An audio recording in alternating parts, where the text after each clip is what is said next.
Hello, I'm Elliot Sang. Welcome to Elliot Sang again. If you are online at all, you might be under the impression that there is a race war taking place between Black people in America and Asian people in and outside of America. And there's a lot going on with this subject matter that is very deep. Let me just say first and foremost that before we even get into specific, as somebody who is Asian, mixed Asian, and somebody who has engaged with Asian American community, who has the experience of being racialized as Asian inside and outside of the United States, if you don't understand why Black Americans might feel like trepidation over supporting Asian people, supporting Asian businesses, and instead would wants to focus on supporting Black communities, supporting Black businesses, then you might be an unserious person at this point because the history is what it is. I'm telling you, as somebody who has been within the Asian circle and seen sometimes the anti-Blackness pop up in the Asian circle, as somebody who has been like since I was a teenager, even younger, very invested in social justice causes and quite sensitive about anti-Blackness, even as having the perspective of having had Black people in my family since I'm Latino, right? I'm Chino Latino. I have still had to unpack a lot over the past however long. I'm 29 now. I'm still on that journey because that's what this process is like. You're never just a fixed person and you're always having to unpack the programming that systems of oppression put inside of you, inside of your brain. So whether it was Latasha Harlins in the 1990s and the anti-police riots and then the racialization of that, the way Korean communities mobilized, the anti-Blackness in that, or whether it's a story like South Carolina's Rick Chow today, right? These stories are triggering, they're traumatizing, and they are embodiments of real problems, not ones that you can just wave away. Oh, yes, it is a problem. It's a problem. But like a real serious problem of not just anti-Blackness within the Asian community, but white supremacy and how it manifests in every community everywhere. And at this point, as Asians, engaging with this in any way that dismisses that anti-Blackness or dismisses the concerns raised by Black people or hyper focuses on certain people online saying inflammatory things as evidence of the racism in everybody, the fact that Black people aren't the only ones who experience racism. Like, there's no room for that conversation. There never has been, and there especially isn't now. Because if we're going to be serious people, we can't even engage with that. Now, to get back to the specifics, just to talk about this story, if you don't know about it, this store owner, Chike Rick Chow, shot a Black teenager in the back after chasing him from his convenience store in Columbia, South Carolina. This recently he was found not guilty of murder despite having done this, and there are details in this story that make you wonder how he could have got away innocent of anything. Of course, when it comes to legal trials, there are always questions of how prosecution works and whether or not murder was the right charge or whatever. But when you shoot somebody in the back after chasing them out of a store, right? Clearly there is some level of aggravated attack, some level of on the Asian person's part here, on Rick Chow's part here, of escalation beyond what was necessary. And I'm not going to get bogged down into discourse beyond that, right? We'll read a little bit more of the details from this piece on CNN. Prosecutors said Chow acted in anger because he wrongly thought the teen had stolen 4 bottles of water from the store, but then the defense lawyer said Chow fired to defend his son only after the teen pointed a gun at him, right? The case is about a father who sees a gun pointed at his son and had to make a decision. But then the dispute is that, as prosecutors point out, this kid did not pull out the gun. They didn't find that there was evidence that the kid pulled out the gun or threatened anybody with it, and that the gun simply fell out of the ground during the chase, right? And the prosecution also said multiple witnesses testified that they didn't see anything in this kid's hands and didn't see him point a gun as he ran from the store. And that nobody that testified that this happened, that he did do this with the gun, doesn't have the last name Chow. And that the family was just testifying that this kid pointed the gun, but essentially nobody else did. Regardless, he got off not guilty. It's one of these classic perfect storm cases wherein people get to perpetuate this narrative about the danger of black people and how scary it is, and how they're black criminal activity, and can lionize a non-black person, this in this instance an Asian person. Oh, those poor Asian people, that they had to stand up for themselves against this menace, right? This is not where it stops. And like, there are Asian American organizations that have worked to communicate solidarity with black people in this moment, that have condemned this shooting, but we all know that it's never just one thing. Discourse about Asian people hating black people, it's like hotcakes on the internet. It is, for some reason, we can get into what those reasons may be, an extremely engaging topic. Just doing this live stream, we had random people pop up in the chat. We have screenshots that were essentially kind of spamming messages that had nothing to do with this topic, only tangentially related in that they were connecting something about me being Asian, thus being anti-black, so therefore something Kamala Harris, something US aid, right? We had like 3 or 4 accounts like this that popped up.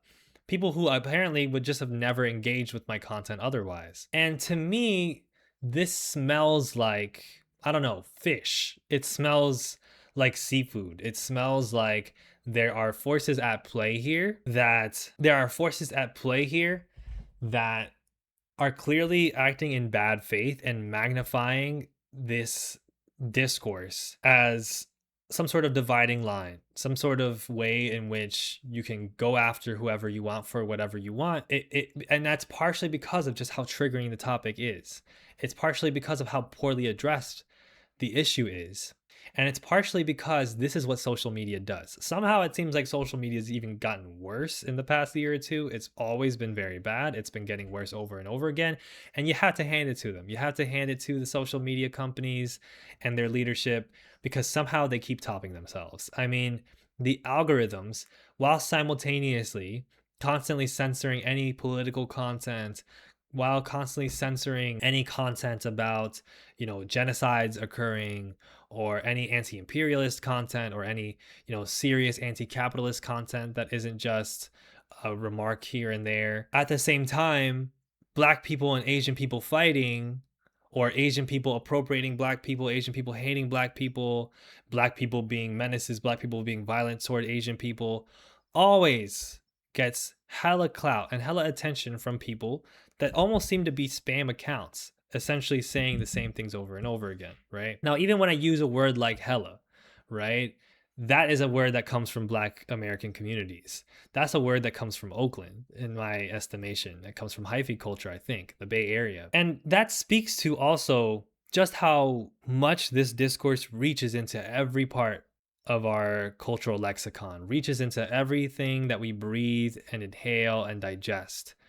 Because especially in a time period after, the rise of K-pop demon hunters, after the rise of K-pop into the Western mainstream consciousness, there are always big discourses, big, brouhahas to be had about Asian people appropriating, abusing, exploiting, and also dismissing Black American culture, as well as Africans and African culture. And because of this, when it comes to something like Asian anti-Blackness on the internet, it's never just about the crimes anymore, right? It's never just about cases like Rick Chow's. It always comes in tandem with stories like these from China. This is actually like an Arabic video from Al Jazeera Plus covering what you probably have seen. It's the Natasha doll situation in China. These are essentially these dolls. I mean, it's honestly, it's very viscerally disturbing to look at. But essentially, you have these dolls that are apparently growing popular in certain circles in China, among influencers in China, that are Black, that have very stereotypical and very exaggerated Black and African features. And they're designed specifically to be stress dolls that you can beat up and stretch and throw around, which, like, I don't understand why anybody would want a small stretchable baby to beat up as a stress doll. This strikes me as like anti-human behavior. Stress dolls usually are like little balls that you crunch up in your hand, or just little rubbery things that you can stretch and do things with. The idea that it has to not only be a baby, but a black baby with exaggerated features also speaks again to this existence of anti-blackness, not just within the United States among Asian Americans and Asian American communities, but as a worldwide phenomenon. Now, how popular is this doll in China? I don't know. How much is this proliferating as a part of Chinese culture? I don't know. But what I can tell you is that China and other East Asian countries and other Asian countries in general have, of course, had interactions with Black American culture and with Black American media and Black American representations, especially over the past decades. And there's this very toxic and fraught relationship in terms of how those things are engaged with. Okay. And let me just say that racism, you always hear when it comes to this topic, oh, racism goes both ways. There's an emphasis on this idea of the abstract racism, people hating other people. Why can't we all just get along?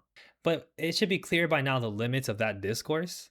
Yes, racism as an abstract concept can be useful in certain conversations, right?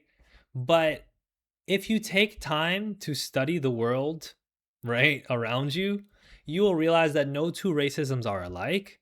And that has significant ramifications in terms of economic impact, political impact, and cultural impact. There are types of racism occurring in the world right now between people that you have never heard of. There are types of racism that would be unthinkable to you that occur within the world. There, you got Turkish people and Kurds, you've got Romani people, formerly called like the G word in Europe, and how Europeans tend to treat them.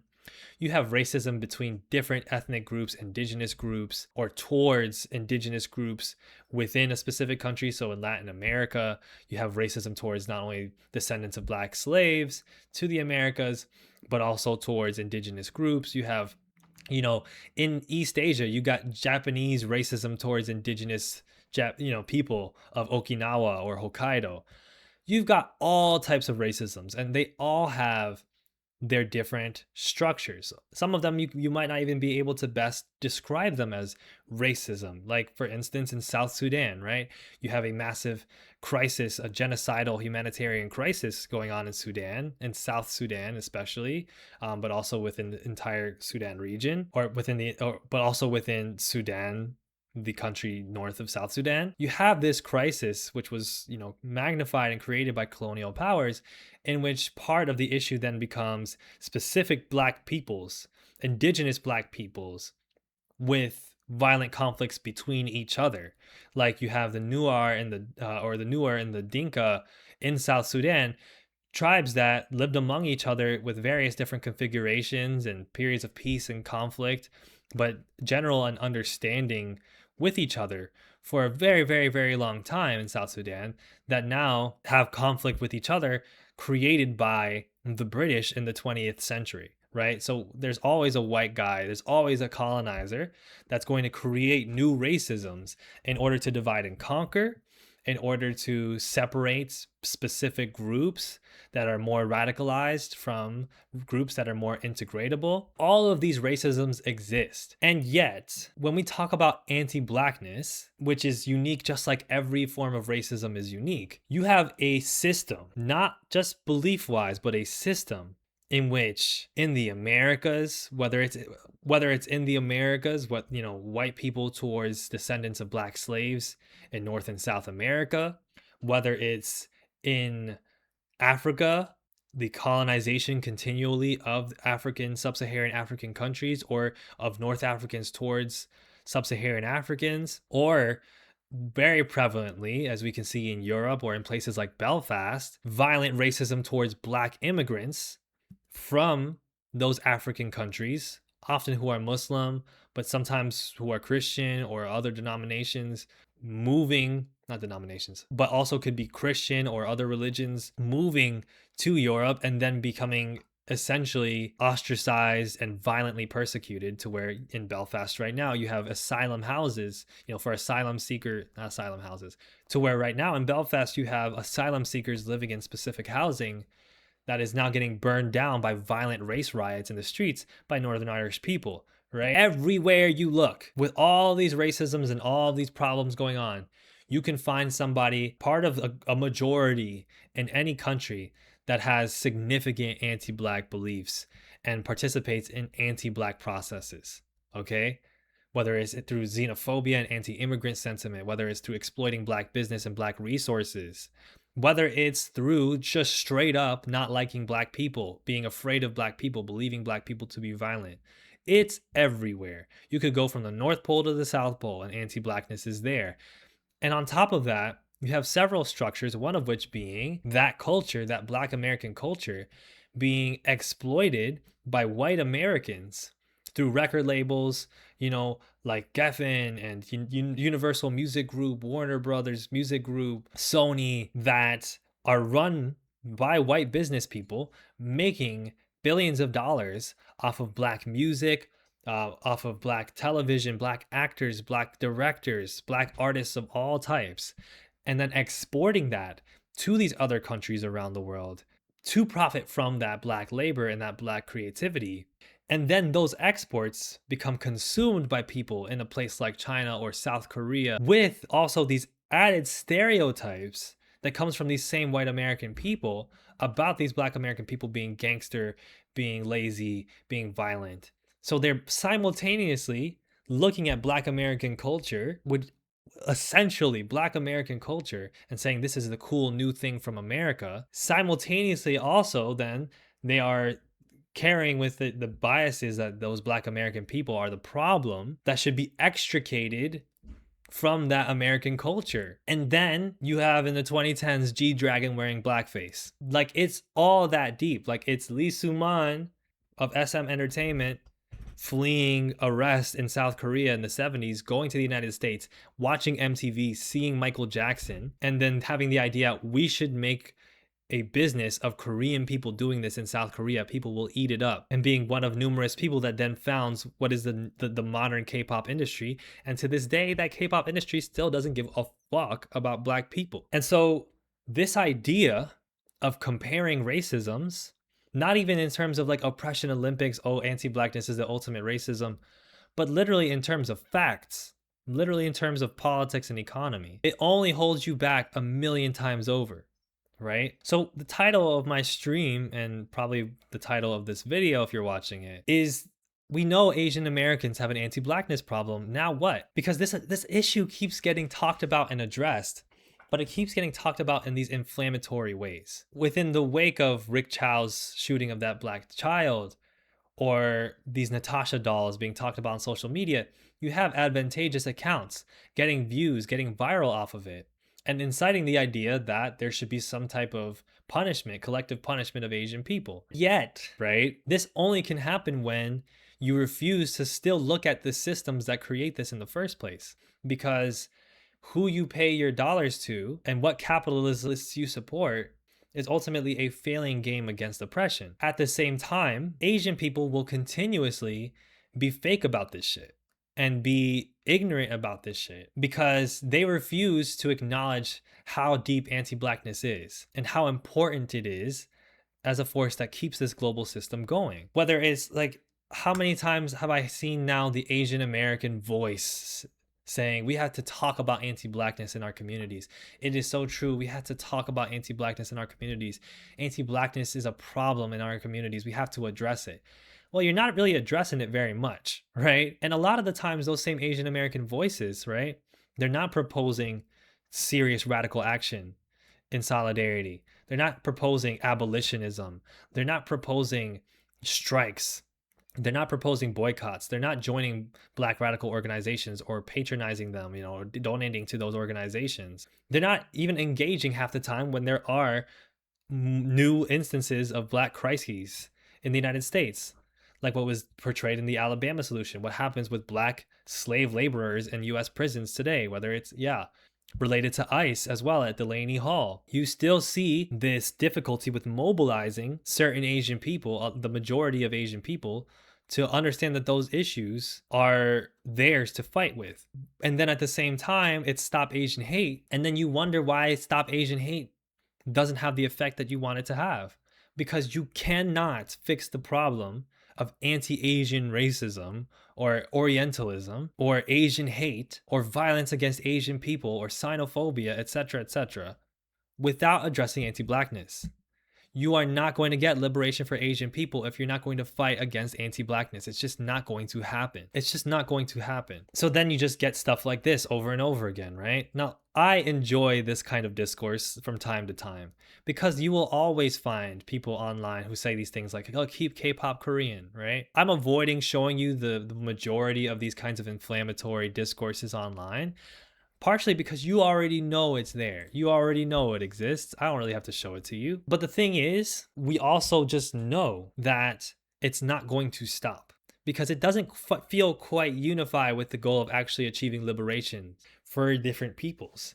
It's really more of a discourse of sensationalism. It's rage bait. Well, if the issue is not going to get addressed, and we're not seeing this significant shift in the political economy, and we're not seeing organizations rise up in notoriety and be empowered at that mainstream level, and if we're using these social media apps that are part and parcel of the problem, then all they're going to do is keep enraging us to think about this problem without any productive solution or without any feeling of being able to move forward. What's going to happen is that every single time this discourse comes up, people will increasingly try to escalate the rhetoric of what needs to be done about one group or the other. Particularly, you're going to see more and more bots and sometimes real people presenting themselves as black and pro-black, increasingly push, not anti-capitalist, not decolonial rhetoric, but rhetoric of committing violence against Asian people or attacking or separating from Asian people or the racial inferiority of Asian people. A tiny percentage of black people, by the way, because you go outside and this race war that you might think exists on social media, it really isn't happening in the streets. It's really not happening to that same degree. Of course it exists, but you will see much more often a black person and an Asian person having friendly conversation or hanging with each other in a diverse area, or black and Asian folks talking online, then you will see these race wars, right? Most regular people are just kind of trying to get by day, and these ideas aren't going to stick so coherently with them, right? But you will still see this 1 to 2 to 3% of black voices, some of whom are literally getting paid by certain people, rage baiting other black folks, rage baiting Asian folks into escalating the terms. So today, right now, is we got to boycott all Asian businesses, right? And tomorrow it's going to be something even a little bit more extreme. Now, as I said at the beginning of this video, for Asian people, when you hear this kind of rhetoric, you have to avoid the trap of getting offended.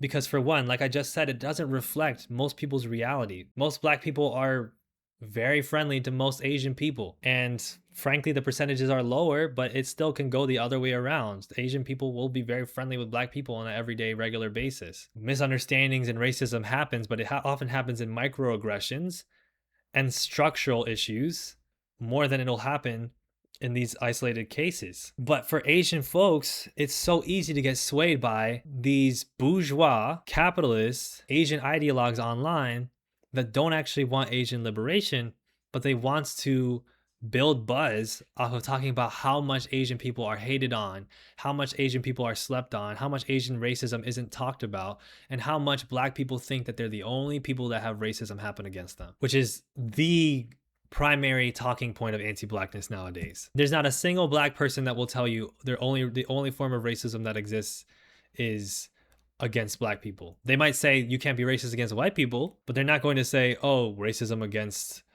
from white people against brown people doesn't exist. But that doesn't matter to these ideologues. They want to portray, they want to rage bait, right? Because rage baiting breeds fascism. It supports fascism. So they're going to breed in this idea in your head that like, oh yeah, these black people are always saying that they're victims. But in actuality, like, look at how they victimize Asian people. And meanwhile, you've been staring at a screen for 5 hours. Meanwhile, you've been staring at TikTok comment sections and Reddit posts for 3 hours. It's the social media apps that are rage baitifying what is the real serious problem of Asian anti-blackness and turning it into this situation of individuals being satanic almost. Like, certain races of people simply being inferior, certain individuals simply being bad people, and not the systems and structures that we live under that create anti-blackness in Asian people, and the systems that continuously evolve anti-Blackness into new forms that are more covert, that are more so quote unquote race blind, but at the end of the day produce the same results: starving Black people in the Americas, in Africa, and throughout the world, burning down their houses, exploiting their ideas, their time, their labor, their resources, and killing them. So I'm not here to give you a talk about how, like, oh, we all got to come together on, oh, this Asian, Black people need to stop talking about Asian people this way and that way, because I know that Black people know what's going on, and I'm not going to get swayed by bot accounts that pop up in my chat just as much as I'm going to get swayed by TikTok accounts whose whole deal is rage bait. I'm going to focus on actually trying to fight anti-Blackness. That's what the focus has to be. Not some vague goal of let's come together for what?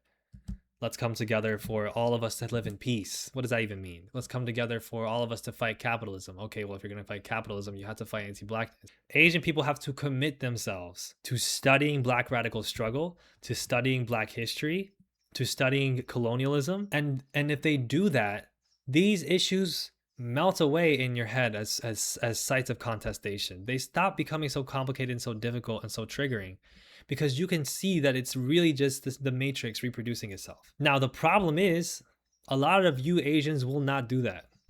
You will go online and you might post a nice boba liberal post about how much Asians got to get better, or how anti-Blackness is a problem in the Asian community. But will you actually put your time and effort towards advancing Black radical struggle? Will you actually put your time and effort towards figuring out what Black people in your area are going through, figuring out systemic discrimination? Or will you just talk the talk? Because a lot of you will just talk the talk, and I'm tired of like sugarcoating it. It's boba liberals and sometimes boba leftists that have this idea in their heads, like, anything, let's talk about anything except like really fighting anti-Blackness. Let's talk about anything except abolitionism. Black Lives Matter was not some protests from people around the world that was just like, we want racism to end. It wasn't just people saying, anti-Blackness is bad. Black Lives Matter was an abolitionist movement led by Black abolitionists. That's where defund and abolish the police came from. That's where abolish private prisons and abolish prisons came from, because these are fundamental sites of anti-Blackness. And if you're not willing to have that conversation, then you're not really willing to talk about anti-Blackness. You're not willing to really address anti-Blackness in your life and in your capacity. A boba liberal, for Shokasugi's question, is a term that is used to describe essentially an Asian American who has general center-left, centrist liberal politics, who believes like generic things about how we all should be free, how we all should be equal, how racism is bad, but don't actually fight against these things in anything other than, voting for Democrats and saying nice things at the workplace. And so all these different ways in which they feed anti-Blackness end up becoming unaddressed. And then that liberalism will always reproduce the same fascism at the end of the day, because then it becomes a conversation online about how Asian people are anti-Black, and you see a few Black people online talking about boycotting Asian businesses, or you see people debating about anti-Blackness and K-pop, and you go, no, wait. Don't be racist against Asians, though, as if that's really what the problem is, because you're not prepared to actually address what the real problem is, right? I don't think YouTube blocks comments saying decolonization. I've seen some before, but things get randomly muted and blocked just to let you know, Manhattan Project. Back to brunch liberalism, right? I also want to talk about race essentialist narratives, right? I have some folks that are on the thumbnail, like this person, Bill from UNICEF, who's talking about this as well. Hey, CIA, you're good. We got dumbass TikTokers and people on Twitter starting a Black and Asian race war. Like, we're good. The CIA doesn't even need to be running anymore, okay? People are going to do what the CIA wants them to do with zero intervention by just a virtue of being on social media, right? Because when you say, oh, let's boycott all Asian business. This is a really interesting point, right? The CIA doesn't have to do this work because people will just do it themselves. The question becomes why? And when he mentions or when they mention, let me make sure I get the pronouns. I'm just gonna say he. When he mentions like, oh, it's people getting on these social media apps, boom, there you go. They don't need the CIA to send somebody with a mustache and a coffee cup with poison in it to infiltrate Asian American movements anymore. They don't need to send CIA officers into Asian American radical meetups like they did in the 70s, where the term Asian American was founded as a part of a radical struggle in solidarity with the civil rights movement for Black Americans, as well as anti-imperialist struggles abroad. They don't have to do that anymore because they have TikTok, because they have Instagram, a website in which, without telling you, a few months ago, they created a setting that was set to on that would block all political content that showed up on your feed. And by all political content, it meant all controversial content. So some of the politics that they don't think are controversial, they leave on. But stuff like genocide in Gaza or in Sudan, they don't. These apps are the CIA, right? They create a new, this is all that neoliberalism, right? That did this amazing job of taking us out of conversations about how we work together in solidarity and taking us out of conversations about how imperialism, capitalism, colonialism are all these connected things. And you can't address racism if you're not going to address the Vietnam War and if you're not going to address the Mau Mau. They took all of that and turned it into individuals and communities. The Asian American community instead of the Asian American movement. The Black American community instead of the Black American movement. So they don't need, the CIA doesn't need to do shit. The CIA really, that's especially convenient in a time period where they probably are taking away all the funds from the CIA.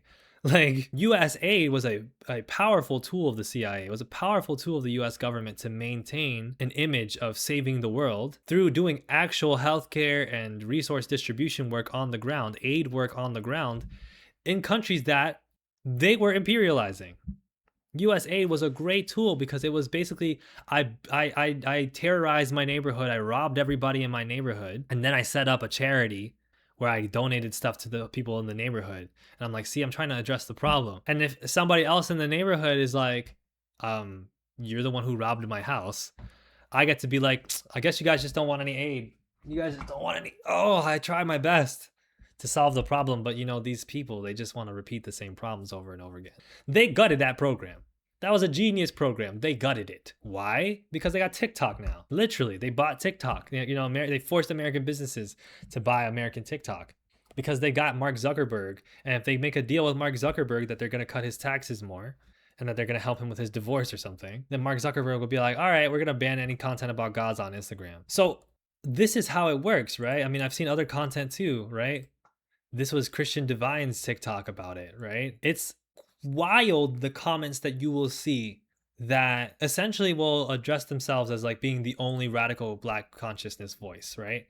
They position themselves as like, we're talking about Black people and we're standing up for Black people and and we're standing up against racism, right? But they push like these reactionary ideas, right? And they shut down Black radicals that want to have those conversations about people in Sudan and Congo because they didn't vote for Kamala or something like that, right? I turned off the comments on that video because it was just a race war. Oh my God, it was like someone said, let's rewrite Rush Hour, but they start off and they hate each other more. This is the first time I've ever turned off comments on the comment section. Crazy thing is, like, things weren't being said about me. Like, you guys weren't even talking about the video. Just slurs, back and forth, pure hate ball. Yeah, I don't know. Ruff, I'm honestly shocked. This is the first time I've ever seen a TikTok comment section be worse than the IG comment section. They have tools. They have tools, bro. They have ideological tools. They have cultural tools, media tools. They got the IMF and World Bank, like Kavesha mentions in the chat. They have tools. And one of those tools is race essentialism. One of those tools is promoting rage bait. Rage bait is you can quote me on this right now. Rage bait is the new CIA. I gotta walk that one off. Did you hear what I said? Rage bait is the new CIA. Every time you go onto TikTok and you see somebody saying something that pisses you off and makes you feel like nothing good is ever possible ever again because we all hate each other, that's the CIA. That is the CIA. That is the Central Intelligence Agency, okay? That is the Central Intelligence Agency, okay? Tendernism. That is the Central Intelligence Agency. They don't need to spend any money anymore. The money is all going through a profit-making vehicle called social media that they can utilize.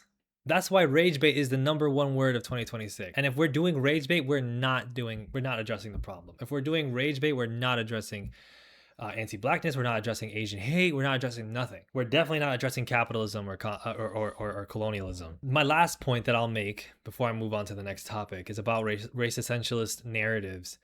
Because race essentialist narratives work both ways towards the same goals. They make you think, for instance, that shit, and this is why it's so important to study other countries, that shit is one way in one place. Because at the same time that you've got narratives that, you know, Asian Americans in the United States, you know, are anti-black, which is true, but that their anti-blackness is like something that, you know, that can only be addressed by a race war, or like that there's a race war between Asians and black people in the United States. Let me actually start there.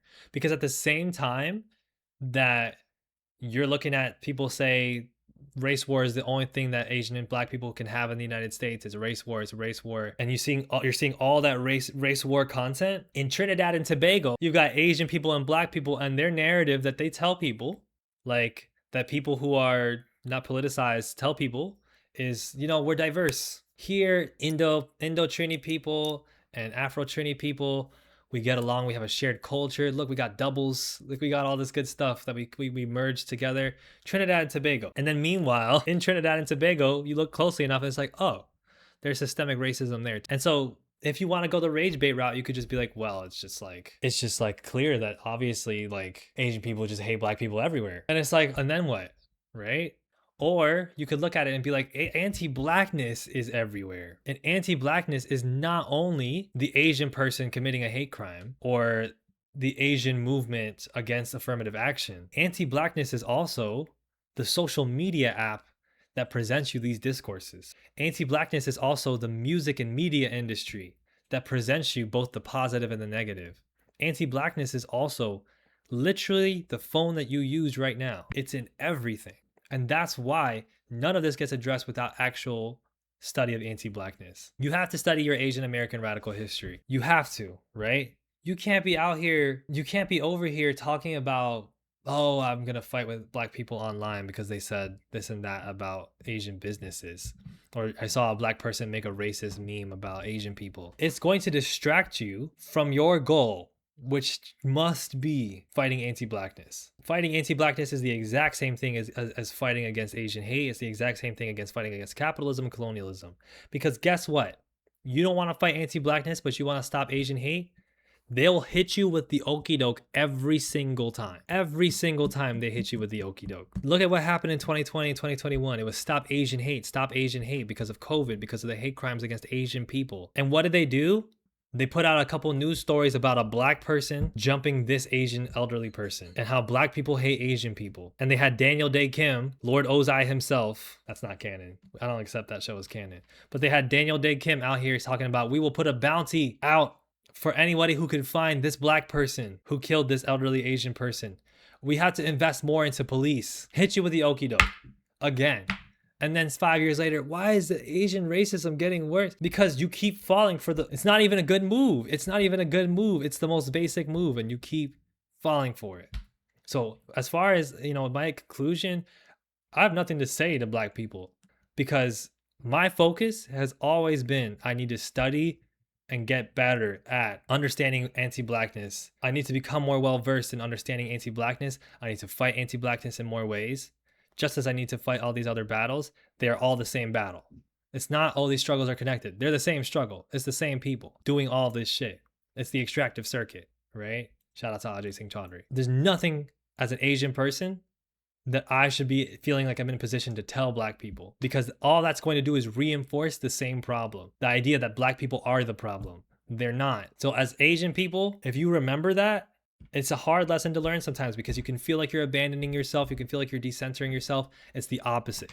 You will only start to do better for your own communities and for yourself when you start to unpack what your community is complicit in. Queen Eeks in the chat just said, non-black people need to realize that even being self-interested in the safety of your community will require the eradication of anti-blackness. Couldn't have said it better myself.